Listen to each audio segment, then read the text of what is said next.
research. She herself has noted that a person has a moral responsibility when you've been given far more than you need to do wise things with it and to give intelligently. And now I give you Ms. J.K. Rowling.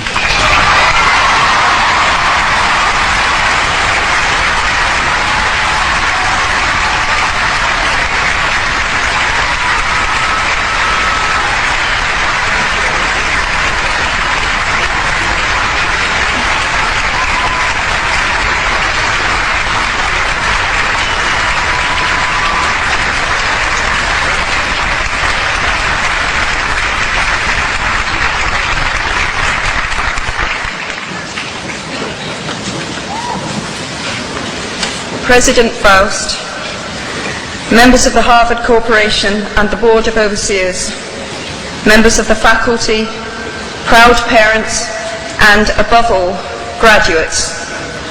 The first thing I would like to say is thank you. Not only has Harvard given me an extraordinary honor, but the weeks of fear and nausea I have endured at the thought of giving this commencement address have made me lose weight.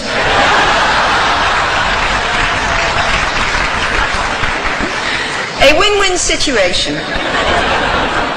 Now all I have to do is take deep breaths, squint at the red banners, and convince myself that I am at the world's largest Gryffindor reunion.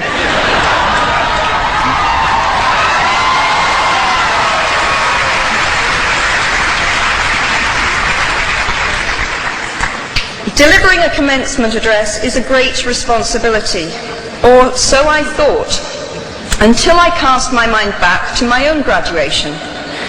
The commencement speaker that day was the distinguished British philosopher Baroness Mary Warnock.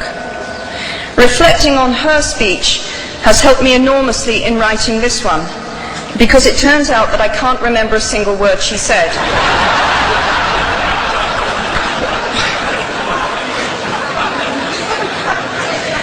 This liberating discovery enables me to proceed without any fear that I might inadvertently influence you to abandon promising careers in business, the law, or politics for the giddy delights of becoming a gay wizard.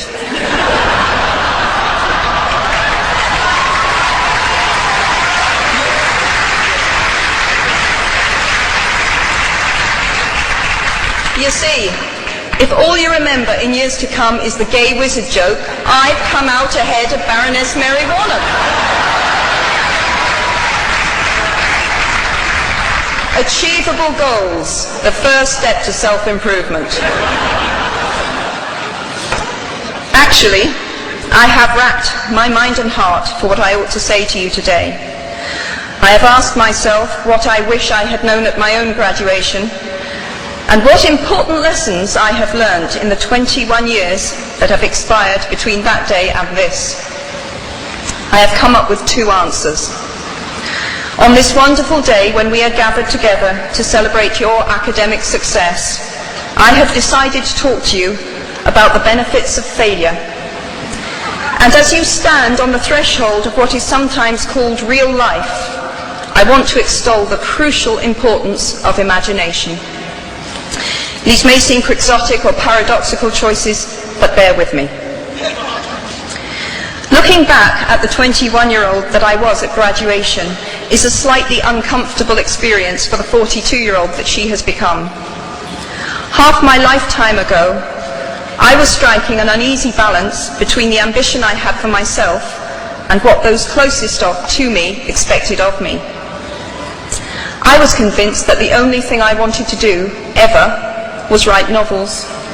However, my parents, both of whom came from impoverished backgrounds and neither of whom had been to college, took the view that my overactive imagination was an amusing personal quirk that would never pay a mortgage or secure a pension. I know the irony strikes with the force of a cartoon anvil now, but... So they hoped that I would take a vocational degree. I wanted to study English literature. A compromise was reached that in retrospect satisfied nobody, and I went up to study modern languages. Hardly had my parents' car rounded the corner at the end of the road than I ditched German and scuttled off down the classics corridor. I cannot remember telling my parents that I was studying classics. They might well have found out for the first time on graduation day. Of all the subjects on this planet, I think they would have been hard put to name one less useful than Greek mythology when it came to securing the keys to an executive bathroom. Now, I would like to make it clear in parenthesis that I do not blame my parents for their point of view. There is an expiry date on blaming your parents for steering you in the wrong direction.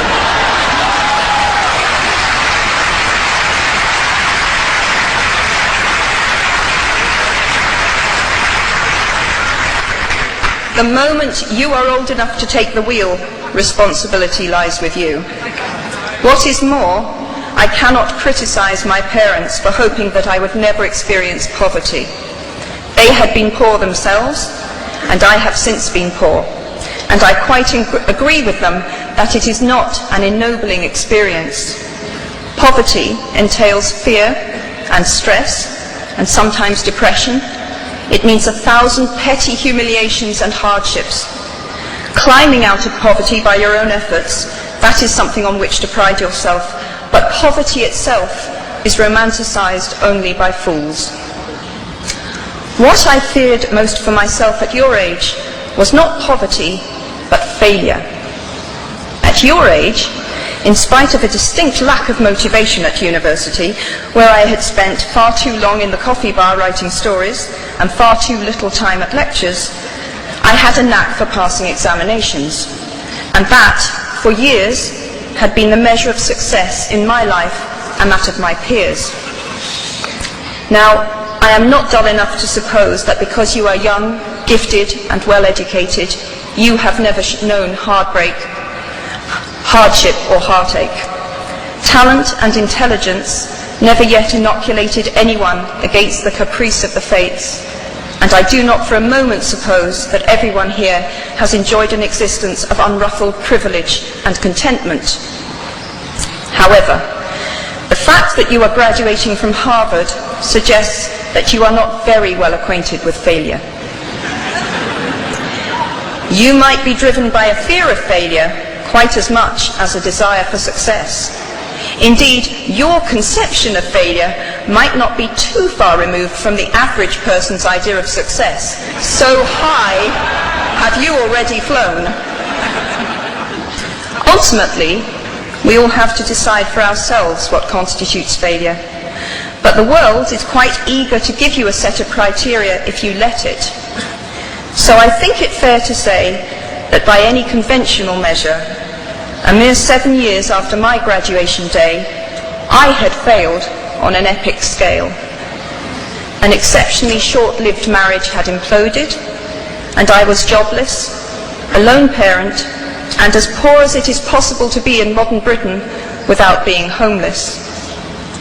The fears that my parents had had for me and that I had had for myself had both come to pass. And by every usual standard, I was the biggest failure I knew. Now, I'm not going to stand here and tell you that failure is fun. That period of my life was a dark one, and I had no idea that there was going to be what the press has since represented as a kind of fairy tale resolution. I had no idea then how far the tunnel extended, and for a long time, any light at the end of it was a hope rather than a reality. So why do I talk about the benefits of failure? Simply because failure meant a stripping away of the inessential. I stopped pretending to myself that I was anything other than what I was, and began to direct all my energy into finishing the only work that mattered to me.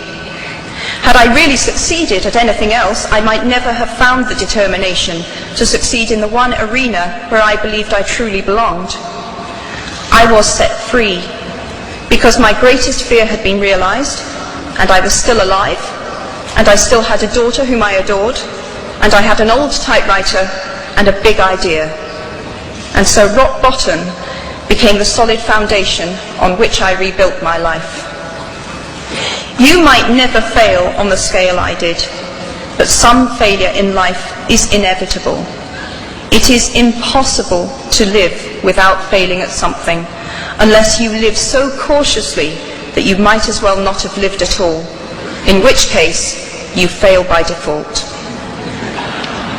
Failure gave me an inner security that I had never attained by passing examinations. Failure taught me things about myself that I could have learned no other way. I discovered that I had a strong will, and more discipline than I had suspected. I also found out that I had friends whose value was truly above the price of rubies. The knowledge that you have emerged wiser and stronger from setbacks means that you are, ever after, secure in your ability to survive. You will never truly know yourself or the strength of your relationships until both have been tested by adversity. Such knowledge is a true gift for all that it is painfully won, and it has been worth more than any qualification I ever earned. So given a time turner, I would tell my 21-year-old self that personal happiness lies in knowing that life is not a checklist of acquisition or achievement. Your qualifications, your CV, are not your life, though you will meet many people of my age and older who confuse the two. Life is difficult and complicated and beyond anyone's total control, and the humility to know that will enable you to survive its vicissitudes. Now you might think that I chose my second theme, the importance of imagination, because of the part it played in rebuilding my life, but that is not wholly so. Though I personally will defend the value of bedtime stories to my last gasp, I have learnt to value imagination in a much broader sense. Imagination is not only the uniquely human capacity to envision that which is not, and therefore the fount of all invention and innovation. In its arguably most transformative and revelatory capacity, it is the power that enables us to empathize with humans whose experiences we have never shared. One of the greatest formative experiences of my life preceded Harry Potter, though it informed much of what I subsequently wrote in those books. This revelation came in the form of one of my earliest day jobs. Though I was sloping off to write stories during my lunch hours, I paid the rent in my early 20s by working at the African Research Department of Amnesty International's headquarters in London. There in my little office, I read hastily scribbled letters smuggled out of totalitarian regimes by men and women who were risking imprisonment to inform the outside world of what was happening to them. I saw photographs of those who had disappeared without trace, sent to amnesty by their desperate families and friends. I read the testimony of torture victims and saw pictures of their injuries. I opened handwritten, eyewitness accounts of summary trials and executions, of kidnappings and rapes. Many of my co-workers were ex-political prisoners, people who had been displaced from their homes or fled into exile because they had the temerity to speak against their governments. Visitors to our offices included those who had come to give information or to try and find out what had happened to those they had left behind. I shall never forget the African torture victim, a young man no older than I was at the time, who had become mentally ill after all he had endured in his homeland. He trembled uncontrollably as he spoke into a video camera about the brutality inflicted upon him.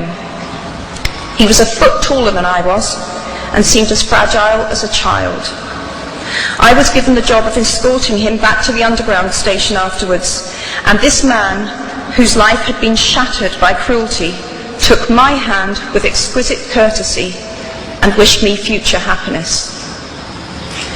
And as long as I live, I shall remember walking along an empty corridor and suddenly hearing, from behind a closed door, a scream of pain and horror such as I have never heard since.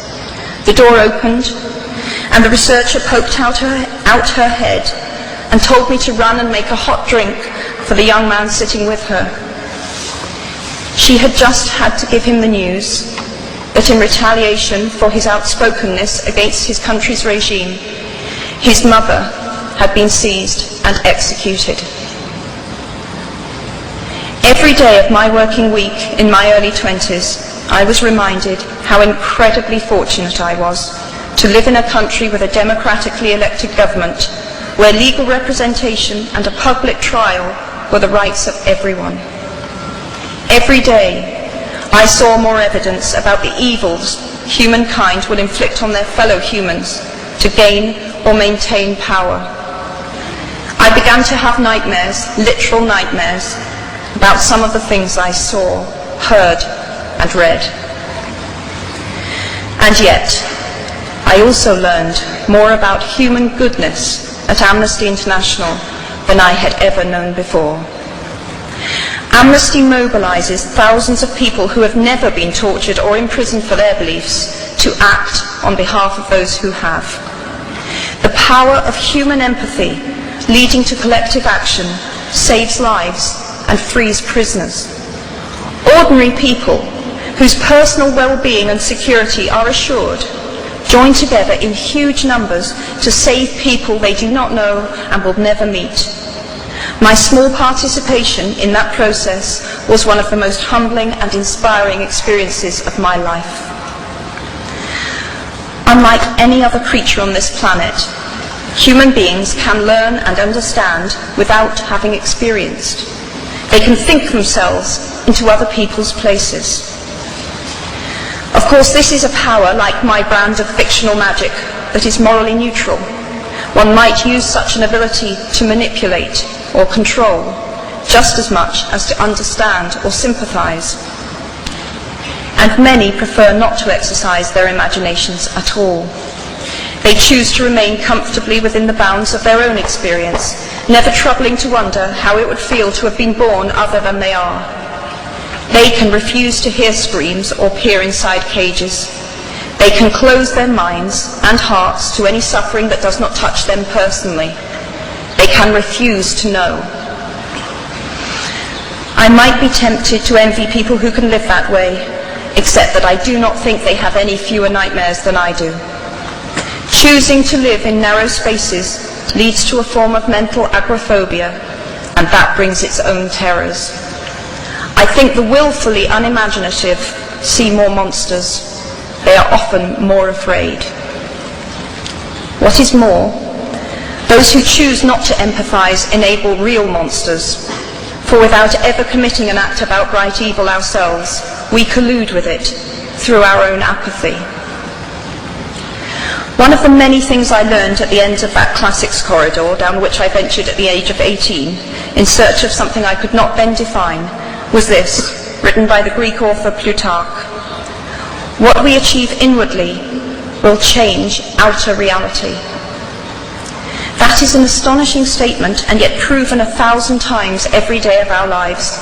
It expresses in part our inescapable connection with the outside world, the fact that we touch other people's lives simply by existing. But how much more are you, Harvard graduates of 2008, likely to touch other people's lives? Your intelligence, your capacity for hard work, the education you have earned and received, give you unique status and unique responsibilities. Even your nationality sets you apart. The great majority of you belong to the world's only remaining superpower. The way you vote, the way you live, the way you protest, the pressure you bring to bear on your government has an impact way beyond your borders. That is your privilege and your burden. If you choose to use your status and influence to raise your voice on behalf of those who have no voice, if you choose to identify not only with the powerful but with the powerless, if you retain the ability to imagine yourself into the lives of those who do not have your advantages, then it will not only be your proud families who celebrate your existence, but thousands and millions of people whose reality you have helped change. We do not need magic to transform our world. We carry all the power we need inside ourselves already. We have the power to imagine better. I am nearly finished. I have one last hope for you, which is something that I already had at 21. The friends with whom I sat on graduation day have been my friends for life. They are my children's godparents, the people to whom I've been able to turn in times of real trouble. People who have been kind enough not to sue me when I took their names for Death Eaters.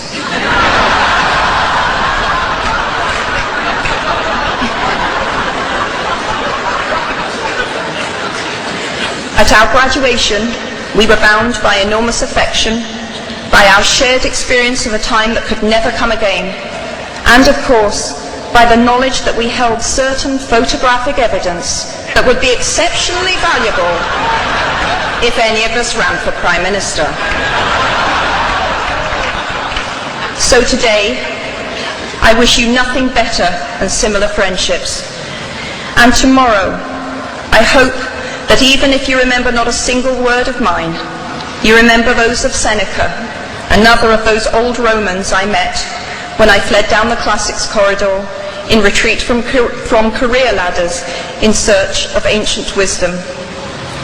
As is a tale, so is life. Not how long it is, but how good it is what matters. I wish you all very good lives. Thank you very much.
Thank you, Ms. Rowling, for your extraordinary remarks. Thank you very much.